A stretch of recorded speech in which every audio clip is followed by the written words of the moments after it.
Miami-Dade police officer has been released from the hospital after he was shot while working surveillance duty.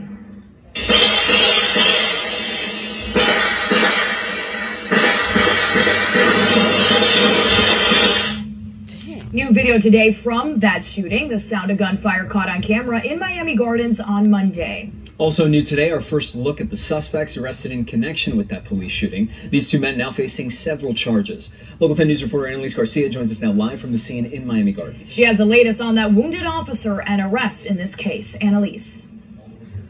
So this all started with a team of detectives that was conducting surveillance in this area. That's when some type of confrontation happened, and those shots you just heard were fired. Now, we know originally 5 people were detained. Now 2 people were arrested. We've learned one of those 2 people actually was staying in this home right here, this yellow house, since January. That's all according to people who know him well. But let's take you to their mugshots. The one living there is 19-year-old Draquan Humes. The second is 19-year-old Travis Fernandez Jr. They're both facing several charges, including attempted second-degree murder of a law enforcement officer.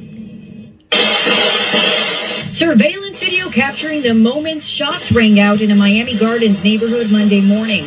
One of those bullets hit a Miami-Dade police detective. The 29-year-old officer has been with the department for 7 years. He was conscious and sitting upright when he was taken to Ryder Trauma Center, his face heavily bandaged. We've learned the officer was actually shot in the chest, but his bulletproof vest deflected it, causing the bullet to ricochet and graze his cheek, leaving him injured but very much alive. His voice heard over radio transmissions after he was hit.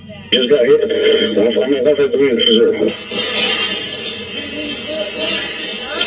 After shots were fired, another angle of video shows 3 suspects hopping this white fence. The emergency triggered a county-wide response from hundreds of officers. We've learned the injured cop works in the crime suppression unit, and sources say he was in this red pickup truck on a surveillance operation. It was all tied to a separate shooting from over the weekend. Video captures minutes before the shooting outside the same yellow home on Northwest 154th Street. The suspects standing outside by a white car, and you see that red truck passing by. Keep your hands up. 111. Fast forward that life-threatening moment for the detective. Several people were taken into custody. A SWAT truck is parked outside the home in question where the suspects were hiding. One by one, you see them coming out with their hands up. Police now tell us 2 people have been arrested, 19-year-old Travis Fernandez Jr. and 19-year-old Draquan Humes. Police originally detained 5 people. They're still working to figure out the involvement, if any, of the other 3.